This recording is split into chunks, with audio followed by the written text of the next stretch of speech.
Welcome to Schoolin The SiSTEM podcast. I'm your host, Darian Kelly, and today I have a very, very special guest, Brittany Young. Brittany is the CEO and founder of B-360. B-360 has received numerous awards from Baltimore Corp's Elevation, Social Innovation Labs at Johns Hopkins, the Warnock Foundation, Red Bull Almafico, Black Girl Ventures. It also has been recognized as a Be More History Maker and a top 10 Baltimore startup. It was also CILIA's Inspiring Voices for 2018 as an honoree. Brittany, thank you for having me, thank you for coming on our show today. No, I'm excited to be a part, and I thank you for having me. Absolutely. But first of all, we just want to kind of catch up and just get an understanding of how has, like what has life been like for you in the midst of COVID, like this last year? Like, what has life been like? Just give me like a brief synopsis on your and just how you've just been handling things. I think a brief synopsis is I'm pale because I haven't been able to go outside. This is the longest I've been home in like 3 years. So I have now like extended carpal tunnel and I work all the time nonstop. I think it's a blessing to still be here in 2021 because there are a lot of people who didn't. For business, we saw a lot of our contracts get canceled. So we had to pivot to like being now like asking for dollars, which was not our business style model. And then me personally, it's like I saw a tweet the other day that described it. It's like being perfectly healthy and good, but also you're in a pandemic, so it's called pandemic, okay? And you every day just wonder like, WTF. So I think that's like the perfect synopsis of 2020 pandemic uprising every day. Yeah. It's just it's been one thing after another, but I think that if anything it just told us, if anything the pandemic has taught us is just how to have an open mind, and just pushing forward and just you don't know what to expect, so it's best to stay ahead of the curve with everything. But to get into it though, I just wanted to just know for you, just being an entrepreneur and just having your impact in STEM, like where did your passion for STEM? I would say it started probably as early as like kindergarten and first grade. So I watched Bill Nye the Science Guy every day. And when I was in pre-K, when I was in kindergarten, I used to get in trouble a lot because I was bored in school. And then I saw Bill, and then he was making stuff to blow up, and I was like, perfect. I convinced my parents to get me a chemistry set as a first grader. I found it about 5 years ago. It was actually for teachers and like people who are in colleges. So something like a 5-year-old was not supposed to have. And that's really what like sparked my interest. So I did anything from like make stink bombs. I blew off my eyebrows before because I mixed magnesium with water. So like a exothermic reaction. I glued people to the chair, like making extreme polymers. I had a whole lab in my basement by the time I was in second grade with like a video scope, a microscope, a telescope, all of the scopes. And I just was doing experiments, and that's where like that love came from, which is how much stuff I can get in trouble with and about. So like a mad scientist. Hey, man, that is crazy, and I know that we discussed these stories before, but just revisiting the fact that you talk about not not having any eyebrows and blowing things up is a little being a mad scientist. I mean, it seemed like that kind of laid the foundation for you. Yeah, I would say I just really refound myself. Like me, young was definitely really fearless and definitely did not care. And I was like taught or given my voice really early on as like a little girl. And I would say that pretty much set the tone for me until I actually got into the industry. And then I had to like, I wouldn't say I dumbed myself down, but it was hard to be a Black woman in STEM because the industry was not ready for me. And that was leading to my next question. I was going to ask, before you actually got into the industry, right? You started off, with the chemistry set, right? And then, what was life like in between, like right before you actually made the switch into the STEM industry? So I finally had my first black teacher in third grade. Her name was Miss Taylor. So up until that point, no one had ever asked me why I was in trouble or what I like to do. And Mm, so she created, it was MESA, Math, Engineering, Science, and Achievement. And we worked with high school students. So I was in third grade competing with high school students. And by the time I was in third grade, if you're from Baltimore, you either go to one middle school to get to the four high schools to get you to college. mm, So I knew by the time I was in third grade, I was going to the Baltimore Polytechnic Institute, which is the number four high school for STEM in the country. Um, and so that was pretty much my path. She really helped me figure myself out. She believed in me. She sounded like me. She talked like me. She looked like me, and that was a big plus. And then she really helped guide me. I'm the first person in my family to not go to school in our neighborhood, so going to a different middle school, which was also a predominantly white neighborhood too. And when I was in middle school, we had ABC fail, so a C being a 75, and that was the same thing for the high school I went to. And so I would say my experience but up into STEM was, I mean, pretty much the same. Always really, really, really smart mouth. Always in trouble yeah, too, like always fighting, but wanting like it was, I don't know, it was a weird balance. My grades were great, but I was always fighting too. I never got kicked out of school, thank goodness. right. Um, but I was really myself. I would say up until getting into STEM is when I like changed to kind of like fit that industry, which is what I really teach them now, especially like more black women, is that we don't have to confine ourselves for industries and for people who didn't want us there anyway. Um, so it was like I learned now a balance between the two people of like the Brittany that likes to fight a lot, and then the Brittany that likes to like, I don't know. I'm still creative, but it's a balance. I fight in a different way. Mm. Yeah, I think a lot of the times, we talk about, just being, just navigating, school, right? And being one of those individuals that, like you said, you always had smart mouth. Always had smart mouth. You were smart. But it's also about channeling, that focus, as a black woman, them understanding that, you're not being put into a box. You know what I mean? And I think that oftentimes, you know, if it's not teachers that you want to encourage you to think outside the box and really have a voice, then you're not, you're not, more times than not, you're not gonna, arise, or you're not gonna really present yourself in a way and say, hey, this is what I want to do, or this is what I want to focus on. So I think you make a good point as far as channeling that, that energy in which you're fighting towards into something that's more positive and constructive. And I would say it wasn't that it wasn't positive or constructive, right? And I think that's what a challenge for people to think about is that it's okay to be a black girl and to have an attitude and to be mad and to be angry and to be upset and to also fight. I think a lot of times society forgets that like I feel like I grew up really fast, Mm, in like a good way and a bad way. But I want more people to realize there's nothing wrong with being angry, because when you get into the industry, like where I'm at now, it's like I really don't care if people view me as angry. But when I was in the industry, like if I raise my voice an octave too high, if my eyebrow raised, or I have resting bitch face. So, I think we need to also like change the way that we talk about people in adolescence, because there is really nothing wrong with being angry at all. And it's not that you need to channel it. It is that people need to just say, we're humans. We have different emotions. It's okay to go through stuff. And for kids specifically, like people under 18, you're still finding yourself in now, even in 30, you're still finding yourself. So just making sure people realize like the maturity I have is because of the experiences I've been through. But I really wanted people to just realize like anger is also an emotion that is natural, mm. and how you deal with your anger can be different.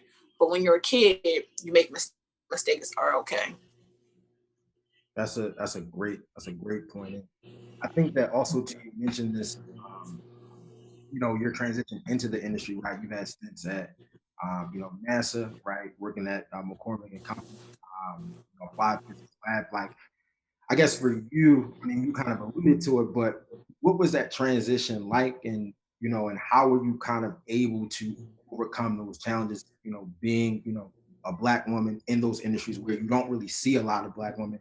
Like, how were you able to, what was your experiences like? And then how were you able to kind of combat and fight those challenges, pushing forward? Yeah, so I always tell people I'm born, raised, never leaving Baltimore for that reason, because it's a superpower and a strength. And like what you said, like I had to fight in that system, so that's what the anger part of me is, that superpower too, which I really learned to grow in different ways and learn how to channel that in different things. But that anger in me is how I got to be this person. That fight in me is how I got to be Brittany. So when I left high school, I went to college on a full ride scholarship. My second week of school, I talked to my mom on Thursday. She died on Friday. And at the same time, I was working as a full-time like engineer. Well, I was starting to work as a full-time engineer. So I've always lived like a double life. It's kind of how I described it in that part of my time, of a little girl that's grieving, that never lost a person, period. And then, like, you know, when you lose your mom, that's a significant thing. And then at the same time, having to be a young Black woman professional. So like seeing my career and my accolades go up, but also hating my job because of the culture of my job. And then at the same time being like a crushed little girl who wound up failing out of college, just because I didn't have like support around me, and I didn't, who knows how to deal with grief, who knows how to deal with death. And then like who knows what depression is like. So so that's three masks actually, you know. So a rising professional in STEM, which looks good on paper, but the culture of STEM is like taking me down. And then also having never failed in my entire life, failing out of school at the same time. So I would say for me, if I could talk to myself at that age, I would have told myself that it's perfectly okay to fail and to sit in it and to not be okay, because I was forcing myself to be okay, but I wasn't. And that's why I said, like, I wish more people talk about success is not a linear path. The struggles that I've gained, you know, the struggles I've been through, I want more people to realize we don't have to struggle to be successful. Um, and so I would say my introduction to STEM was all of that. So my first week at my job, I was like 19. So the youngest, the Black person, my name is generic, is Brittany Young. You know, that can be anybody and anything. Right. My hiring manager was not the person I worked under, so he never met me. For the first week, the only Black people in my job were security and admin, so they confused me for an entire week for the admin person. Um, and that was my intro. And so I think for me, and then more intro was, you know, I'm from Baltimore. Of course, we say too. I wear that with pride and a badge of honor. But people, Black and white, can also have preconceived notions about where you're from, and also want to, like, this is the time when like The Wire was big, so ask me stupid questions about The Wire.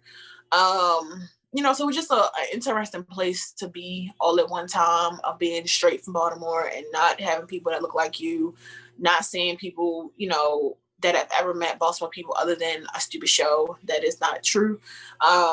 So all that at one time, and really, like I said, it was a good places to work. And I'm not talking about like McCormick. McCormick was actually one of my favorite places, but my first job was very difficult to maintain personally, because the Brittany that wanted to really fight them. But the way that I fought was to then start getting more Black professionals into those jobs. And so I started working in education at the same time. So by the time it was like 2021, I found a creator called Mickey Mouse on Mercury. So I was a published first author without a PhD, which is impossible. But they gave my credit to the postdoc who I worked under, and that was a slap in the face. Like I said, it made me mad. But I also started in Baltimore in 2012. I'm doing programming. So getting more Black kids interested in STEM, being able to work with more companies and corporations around how to change their policies and their culture. Because again, you can go into STEM, but STEM isn't ready for you, or you can go into any industry and it's not conducive. So really putting the frame differently, that the oppressed group of people, which is us, that we should not be responsible for how people are receiving us, that y'all, which are the industry, needs to do a better job of making sure you have better cultural competencies, so that any person, no matter what they look like, where they come from, religion, class, creed, blah, blah, blah, feels actually welcome in that community. So I would say that's the way I chose to fight, which was to get more me's in the space and then make people and hold them accountable for their actions to make sure they better receive and to welcome us more. Yeah, and I think that for me, me growing up in Baltimore, being born and raised, and then leaving, that was like when you said about the interactions you had where people want you to, because of your accent, you say to, like you from the accent to even just how people perceive you. Even I know that a lot of times things have happened, you know different different time periods versus then versus not, like things have happened, but more so, now it's not The Wire, right? At first it was The Wire. Now it's like, oh, when I say I'm from Baltimore, it's like, oh, like it's like people's perception is like they think about not just The Wire, they think about the rise, they think about the unrest, they think about all of those, all the things they might have seen in the news. And I was having a conversation previously. I was just saying that it's so ironic because people can have those, or not even just people who don't know people who are from there, or never been there, or never experienced that. They can have those preconceived notions, but they fail to realize that some of the most, you know, game, like the people who are like changing the game, the people that are really like making a difference come from those places of like, those places that will be perceived as filled with unrest, or certain issues. It just seems like a lot of good comes from that, and the people who are outside of it who don't know it, they don't realize it. They don't realize a lot of like people who are not just changing the industry, but just more so people that like it's not even just about, at this point, it's not even about just about like the positive recognition. It's more so about changing lives at this point. Like you got people who are changing lives, like how you are. So I can definitely attest to that in some small degree. And I would say like empower lives. I think for people what's hard is that people forget like Baltimore is also the best and the worst. So I just talked about the high school I went to. If you come from the Baltimore area, period, we have endowments from Lockheed Martin, Booz, Black and Decker, Black went to Poly. Like I said, it's the number 4 school in the country for STEM education, and it's right in the heart of Baltimore City. And I think too, as like a Baltimorean like you, what I want more Baltimoreans to do is also to not be looking for acceptance. And I think we do a good job. Like if you from Baltimore and people come and they talk about your city, it's always like you can't say stuff. But we also, for whatever reason, always want more people to accept us. And I mean, like I said, where I'm at, I do a lot of reflecting. I really do not care. Like I don't say Baltimore anymore either with the T. I don't want to do that. I want to just speak and say how I want to say stuff. And if you can't understand, I'm not repeating myself because you heard what I said. And I just want more people to just own that part of it. Like Baltimore has a lot of middle class Black families. I come from a 2-parent household. I did not grow up poor. And so when you think of Baltimore, why is it that you think of, not you, but people, why do you think about poor Black people when we also led the Industrial Revolution? We also had the most free Black slaves. We also had the Black Renaissance in Baltimore, Billie Holiday, Satchel Paige, and everybody else, Cab Calloway. Thurgood Marshall was from Baltimore City. Before Brown versus Board of Education, he argued to integrate Baltimore City schools. So when people think about Baltimore, why do you think about the bad stuff and not all the good stuff? And when we think about the last Black cities in the country, it's Baltimore and Detroit. So I think we also are showing the country, like, we are making a standstill, that we're not changing and we're not conforming. But I want people to start owning that more, that the reason why sometimes people put a lot of burden on Baltimore is because it makes the country have a real world view and a mirror to themselves about the problems, but also the fact that the most talented people from the same city who don't get as much investment, who make a way every day. I think that is, I mean, not that I think, but I believe that's just well put, as far as, understanding that it's more to it. I think it's more to it than just the negativity.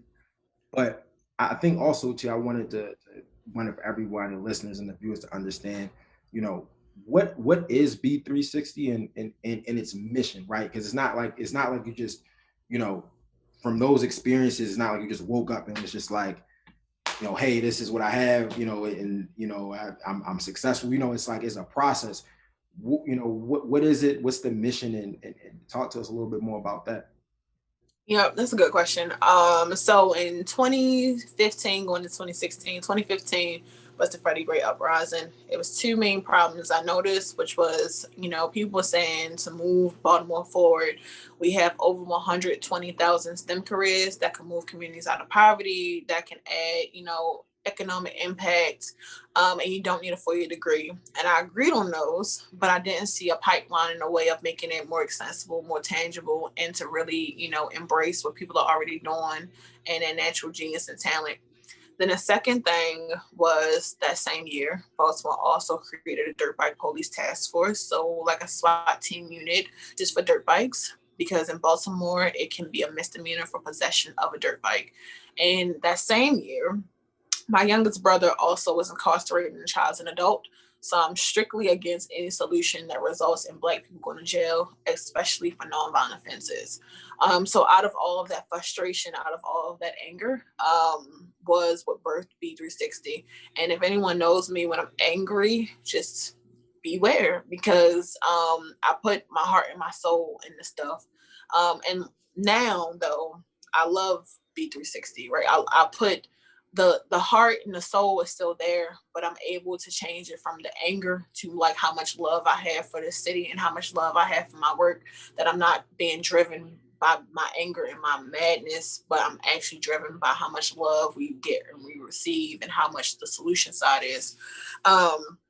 So in 2016, it was an idea. We launched through Core Elevation Awards and the Social Innovation Lab at Hopkins. So think of being on an MBA program on steroids, and then also like getting like $10,000 for a crazy idea about dirt bike STEM, not policing people, and to really like change the entire game and culture.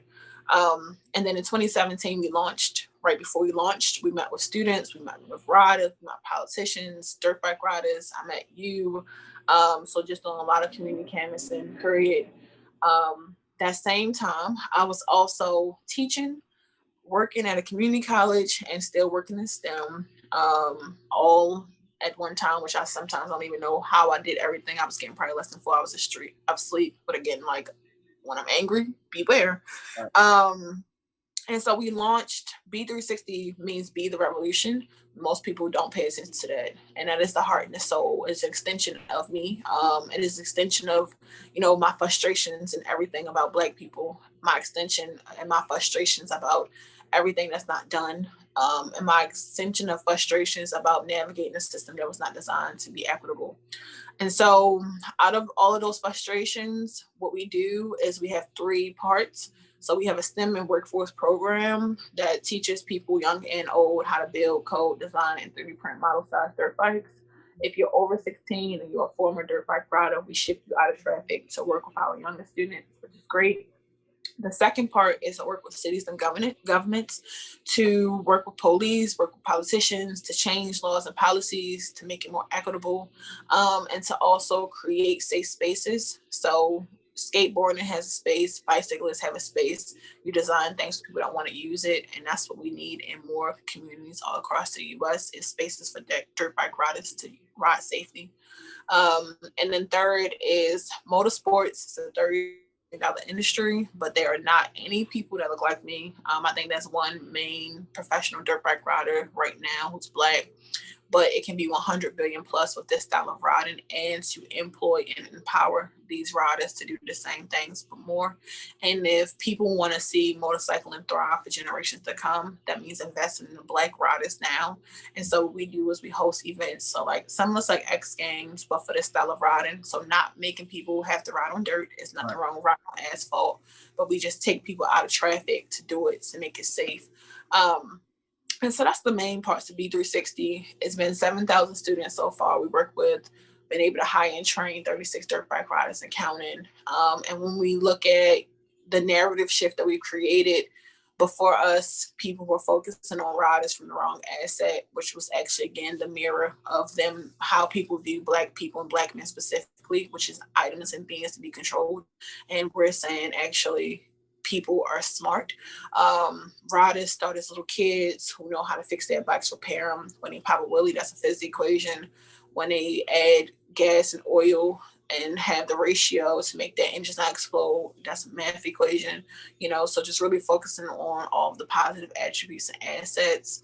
And now people are thinking about what it's like to reimagine policing.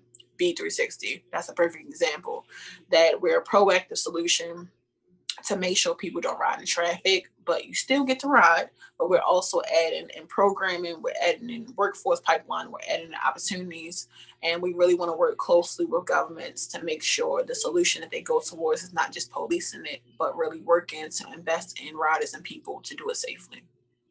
Yeah, because I mean, just like as a follow up to that, do you see the progress being made on the government side of things? Because what I've learned, I mean, I've been just from being on the outside, like it just seemed like now, like not now, but I saw I feel so like bad that I'm doing this right now because I'm quoting the shade room. Don't. But I know I saw a post. I saw a post that said that like now, lawmakers are actually trying to like use in Maryland, they trying to use rap lyrics as a way to as evidence to prosecute artists.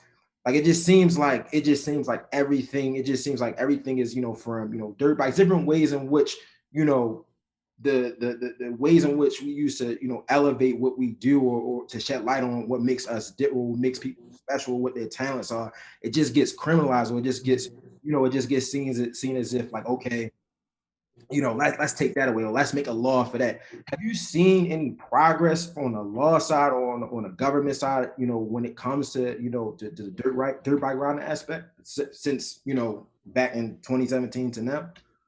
Yeah, I mean, of course, we have a lot to go. Our big campaign for this year is called Rock the Chain. So for us to not rely on government to solve our problems, but for B360 to actually fundraise for a capital campaign for a space which will be riding and program space.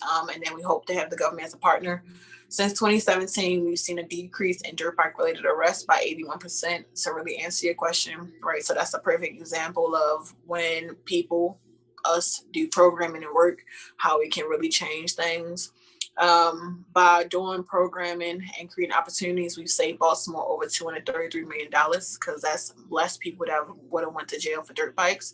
And so now we just need that return on investment financially to B360, continue to grow, continue to build, and make our impact. And I would say, where I sit now is a little bit better that people listen. And now that I have people's ears, I need them to actually implement.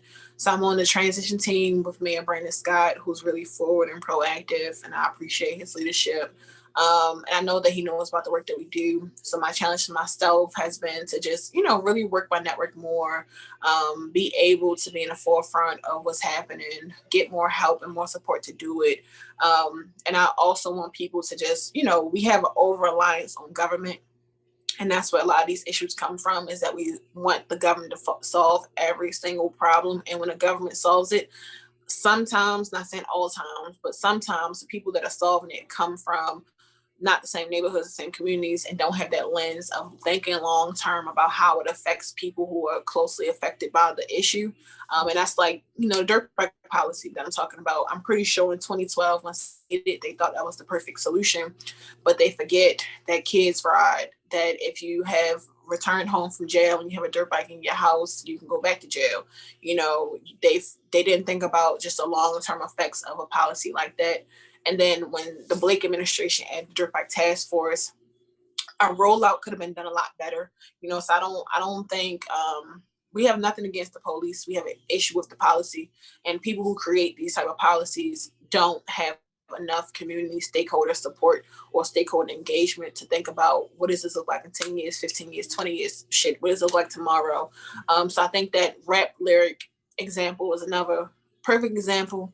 It could have been a war on drugs, the war on dirt bikes, the war on rap lyrics, but it goes back to the war on Black people. That has been a war waged for centuries and generations before me and you, that keep repeating itself, and people just keep holding the people that we vote accountable, from elected officials locally in government, so your councilman, your president, your city council president, to everybody. So having new elected officials is not going to change the system.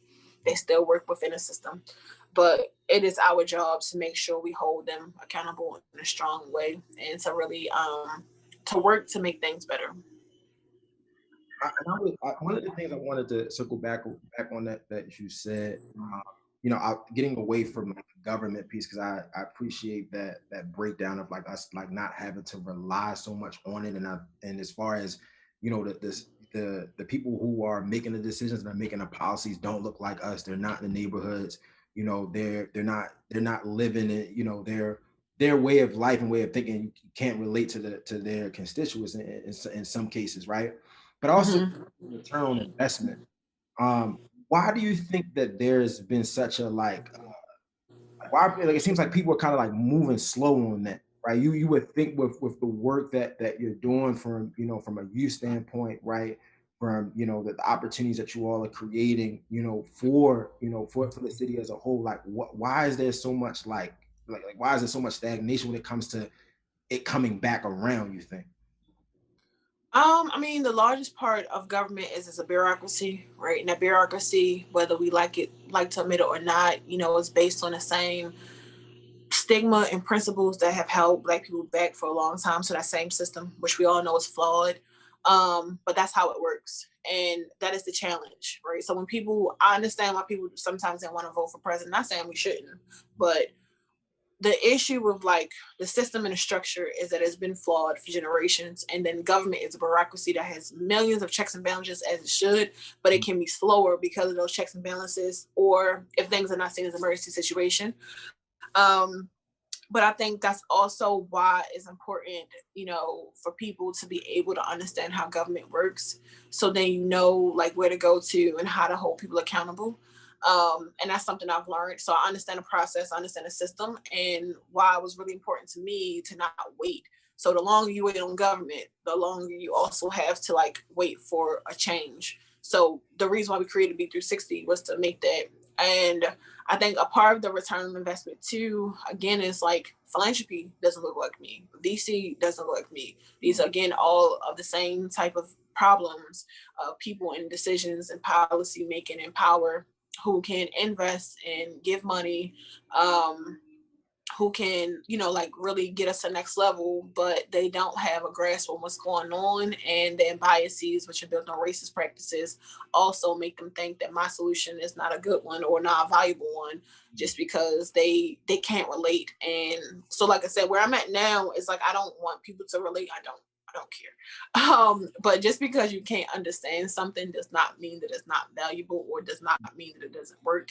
And I think it's hard, not just for government, that's one separate issue, but it's hard for philanthropic organizations, corporations, hard for like VC firms to invest into Black people, because they can't acknowledge that their racist practices Right. need to be undone. And until they have real change, it's not going to change at all. And that's why I said earlier, right? When we talk about, oh, people need to go into STEM, people need to go into solutions, people need to go into nonprofits, people need to go into business, and we're talking about Black people. That's not the issue. There are plenty of people who do work every day, who have solutions and have skills, who can go into the industry. The problem is these industries need to change and be held accountable, because we can't keep, we have ceilings. We have like grit does not exist. If you're Black, you have grit. That's not the problem. It is having people open that door to the next level, and that door has a ceiling which has a guard next to it for a dog that doesn't want you there, because that is the problem, is that side of the equation needs to change, and it hasn't changed yet. And I think that just for you just back to that idea, not the idea, but dirt bike culture as a whole, right? For those who may be listening or viewing who aren't from Baltimore City, like talk like describe like your earliest memories, of with dirt bikes as a whole, and talk to the audience about how important dirt bikes are to just the overall the culture of Baltimore as a whole. I mean, I think we can even take it back a step further. I always ask people what is something they love to do. How do they relieve their stress? What's like their recreation? Some people it's yoga, it's basketball, it's football. Like it's baseball. I don't know, public speaking. If that same thing was criminalized, would you still do it? So, Darian, what's your favorite thing to do? I like to write. I like to write and I like the podcast.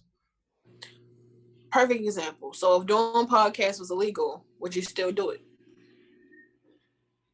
Probably wouldn't do it. You wouldn't do your podcast if it was illegal? I mean, no. If I love, well, I take that back. I love. If I'm doing something I love, and I'm gonna make that. I'm gonna. All right, so I'm gonna change the question. What's the thing you do when you get real mad or you just can't take no more? What do you do to relieve your stress? I work out. Okay, perfect example. So if you couldn't go and hit the weights, not even go to the gym, if you couldn't hit the weights because it was illegal, like if owning a weight was illegal, you still wouldn't have a weight in your house? If it was illegal, I would. I mean, I would still. Answer my question. Go ahead, answer my question. I would. If having a I weight that would still do it. I would still do it because that's the thing that brings me, like, it releases my stress, and like it's not harming anyone.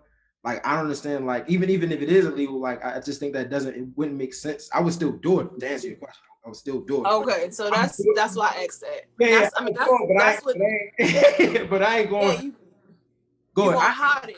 Yeah, you Exactly. gonna hide it. I'm gonna keep it hidden for sure. Yeah, it's no different.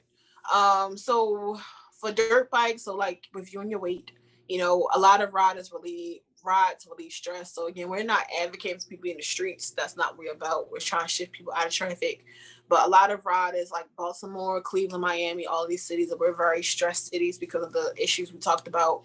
That when you don't invest in the Black communities, you cause stress, and we can relieve our stress in a couple different ways.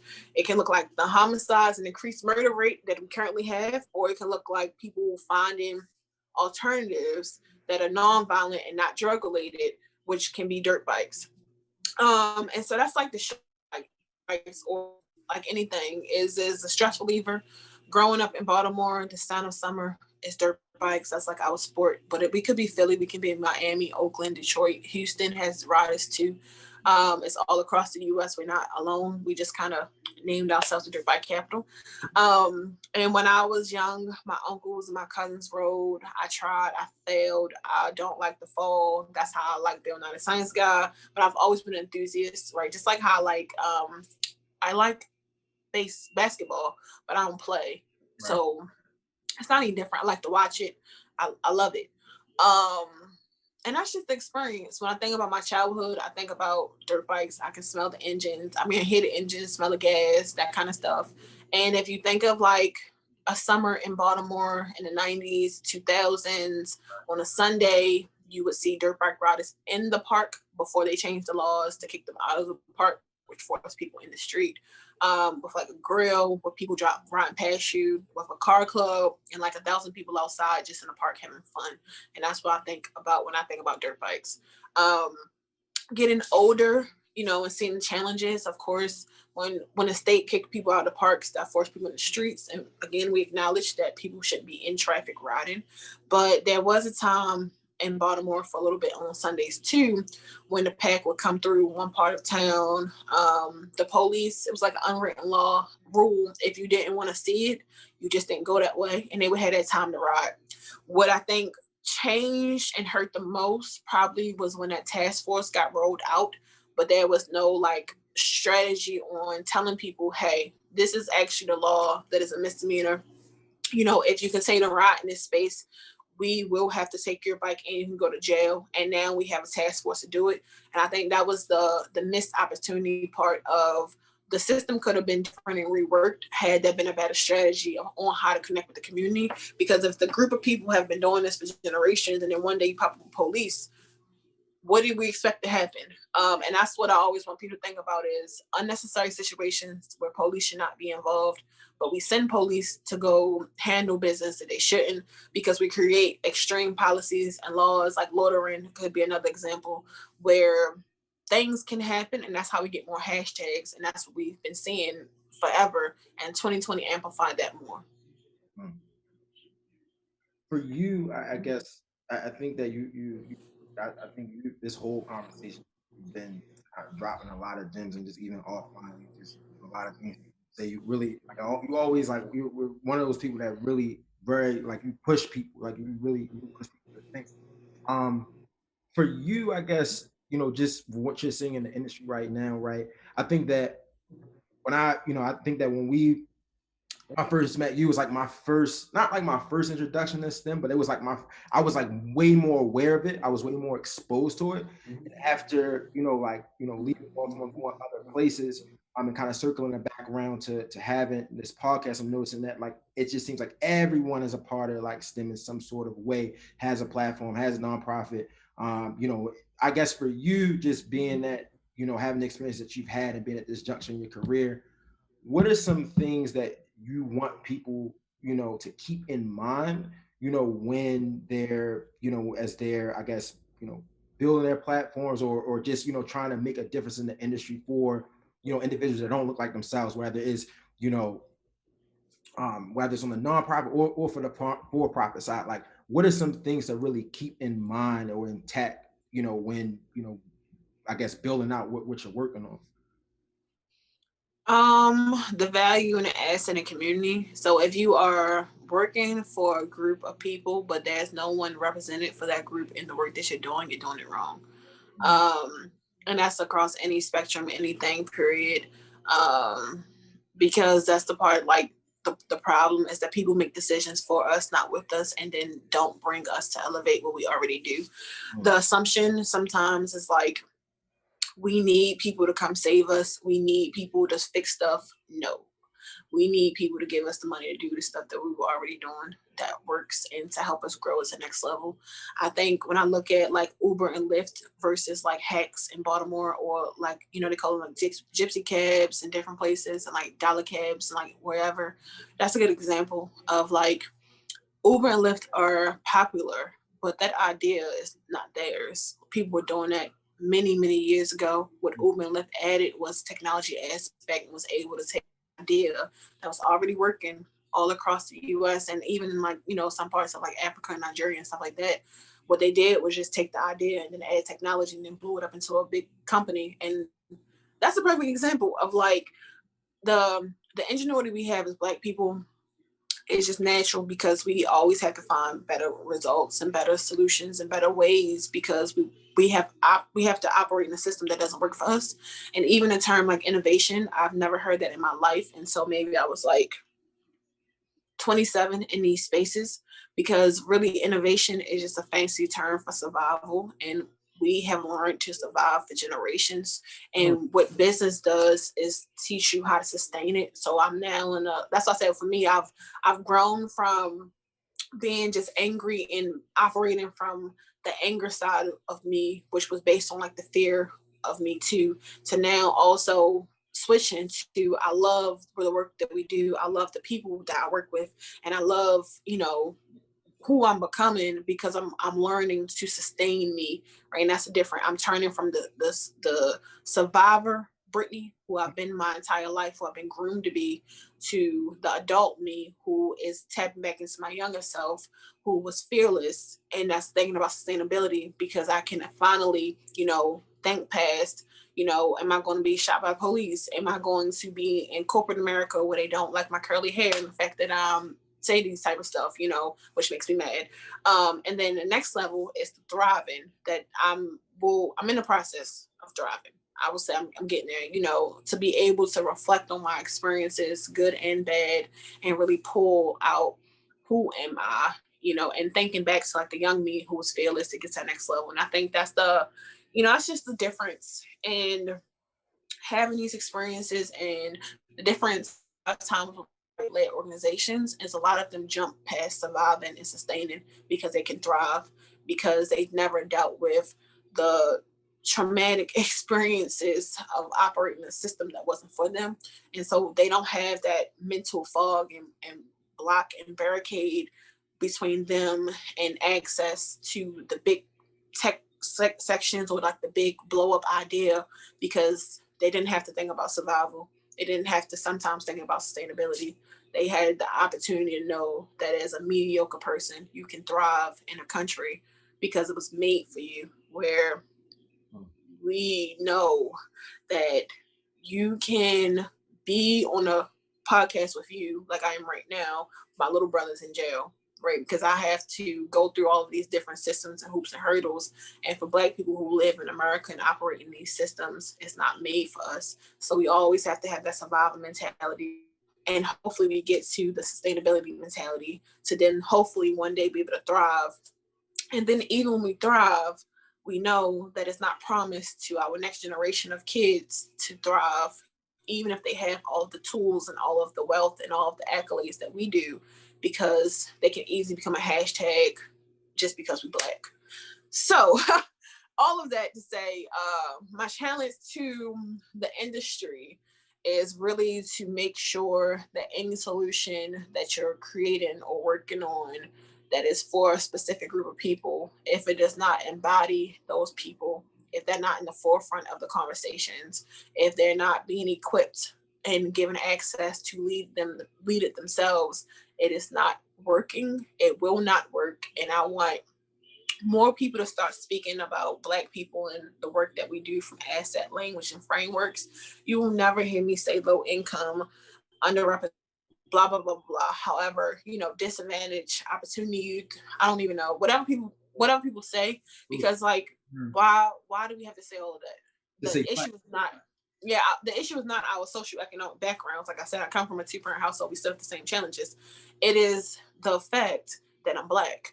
So you don't have to, like put a label on it. You don't have to.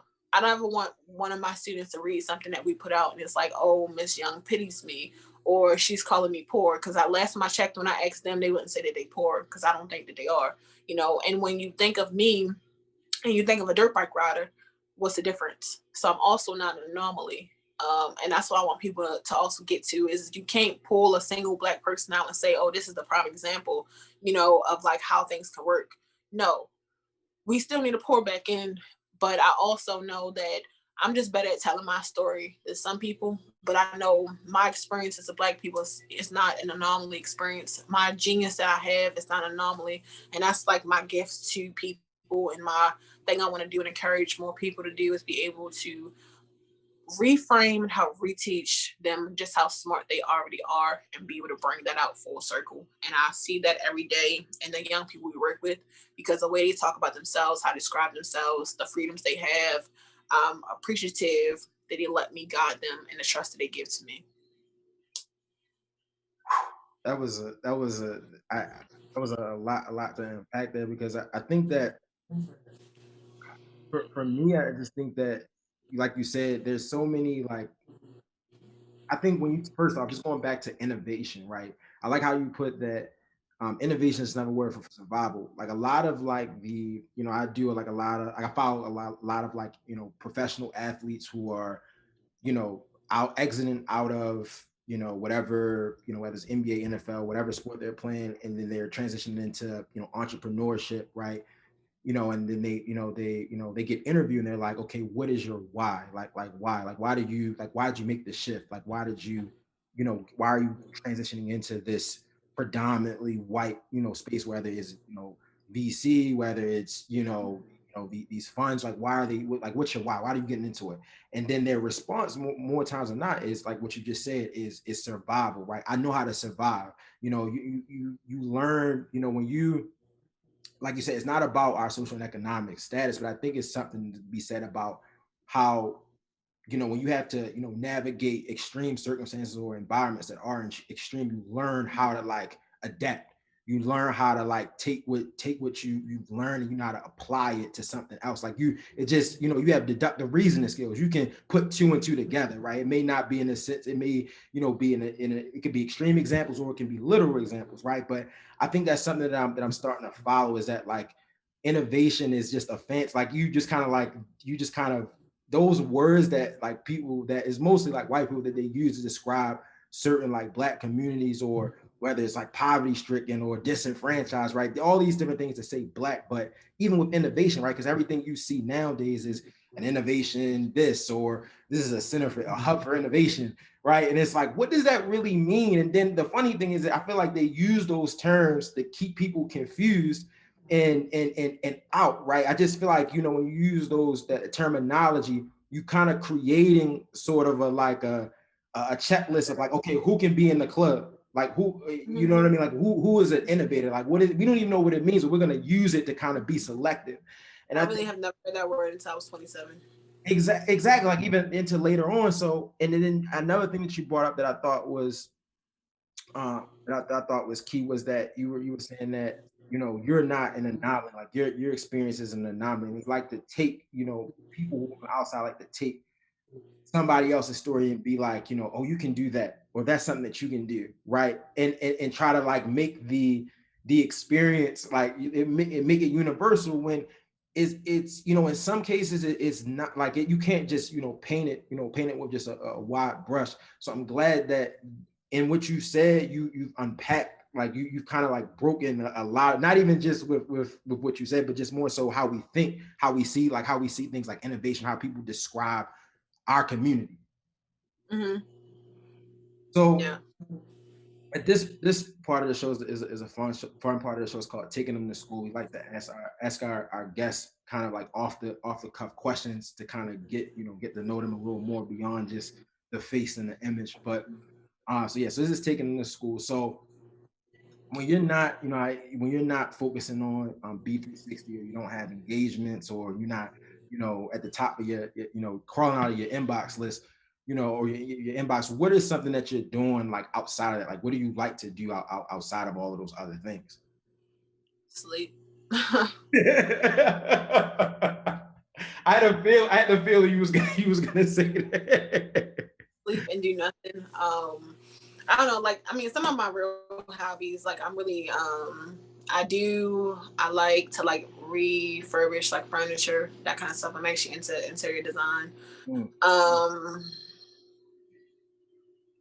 Outside, yeah. So I was gonna say my next question was, everything that's going on now in the country, there any other place we were talking about offline about how you're not able to travel, you haven't traveled in so long, where would you be, like if you could go anywhere right now, where would you be? Mars. my,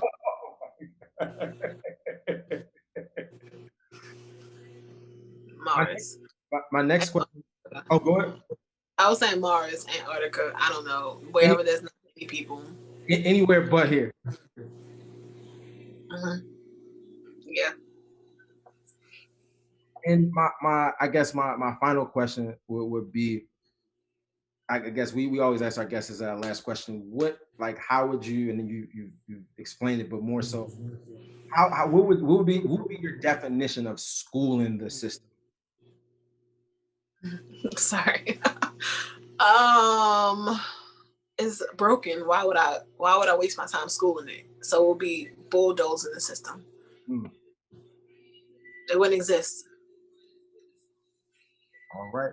Well, Brittany, it was a pleasure having you on the show. I thank you for coming on, and I know that a lot of us is gonna, you know, just, you know, I think that it was enlightening, not even just from a STEM aspect, but just on a personal level. I think that we're gonna, you know, rethink, you know, a lot of different things from this conversation moving forward. So I appreciate you know, the knowledge, the gems, everything that you shared with us, and I know that a lot of people will be able to take a lot from it.